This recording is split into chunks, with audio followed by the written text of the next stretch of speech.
السلام عليكم ورحمة الله وبركاته. بسم الله الرحمن الرحيم.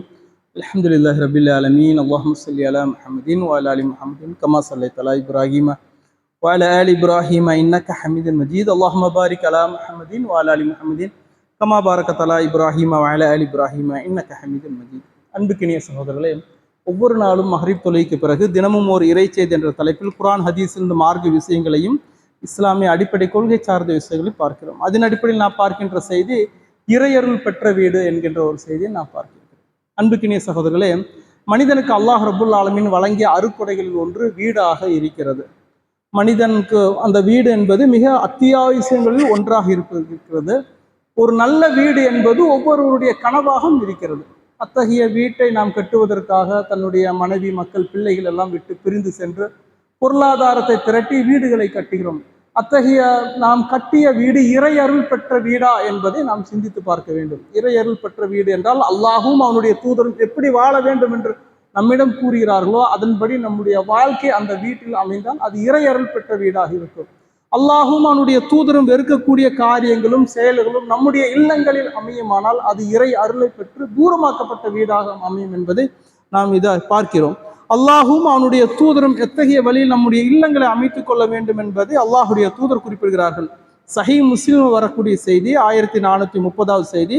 Abu Hurairah ரலியல்லாஹு அவர்கள் அறிவிக்கிறார்கள், நபி ஸல்லல்லாஹு அலைஹி வஸல்லம் கூறினார்கள், உங்களுடைய இல்லங்களை கபர்களாக, மண்ணறைகளாக மாற்றி விடாதீர்கள். தொழுகை, குர்ஆன் ஓதுதல் போன்ற இபாதத்துகள், நல்ல அறம் நடைபெறாத உங்களுடைய இல்லங்களை மண்ணறைகளாக மாற்றி விடாதீர்கள் என்று அல்லாஹுடைய தூதர் குறிப்பிடுகிறார்கள். மேலும் அல்லாஹுடைய தூதர் சொல்கிறார்கள், குர்ஆனுடைய அல் பக்ரா அத்தியாயம் ஓதப்படும் இல்லங்களிலிருந்து ஷைத்தான் விரண்டோடுகிறான் என்றும் அல்லாஹுடைய தூதர் குறிப்பிடுகிறார்கள். உங்களுடைய இல்லங்களை கபர்களை, மன்னர்களாக ஆக்கி விடாதீர்கள் என்று அல்லாஹுடைய தூதர் குறிப்பிடும் போது தொழுகையும் குர்ஆனும் ஓதப்படக்கூடிய இல்லங்களாக உங்களுடைய இல்லங்கள் ஆகுங்கள். நம்முடைய நஃபிலான சுன்னத்தான தொழுகைகள் நம்முடைய இல்லங்களில் நிறைவேற்றப்பட வேண்டும் என்று அல்லாஹுடைய தூதர் நமக்கு வலியுறுத்தி கூறுகிறார்கள். குர்ஆன் ஓதப்பட வேண்டும் இல்லங்களிலிருந்து. யாருடைய வீட்டில் அந்த அல் பக்ராவுடைய சூரா ஓதப்படுகிறதோ அங்கிருந்து ஷைத்தான் விரண்டோடுகிறான் என்று அல்லாஹுடைய தூதர் குறிப்பிடுகிறார்கள்.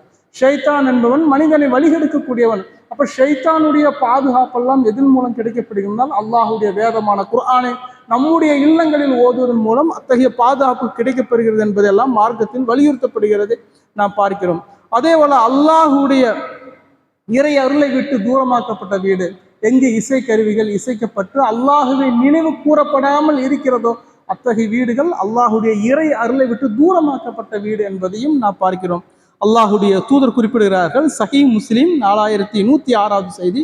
ஒருவர் தன்னுடைய இல்லத்தில் நுழையும் போது அல்லாஹுவை நினைவு கூர்ந்தால், அவர் உண்ணும் போதும் அல்லாஹுடைய பெயரை நினைவு கூர்ந்தால் ஷைத்தான் தன்னுடைய கூட்டத்தாரிடம் கூறுகிறான், இன்று உங்களுக்கு இங்கு தங்கும் இடமும் இல்லை, உண்ண உணவும் இல்லை என்று ஷைத்தான் தன்னுடைய கூட்டத்தாரிடம் கூறுகிறான்.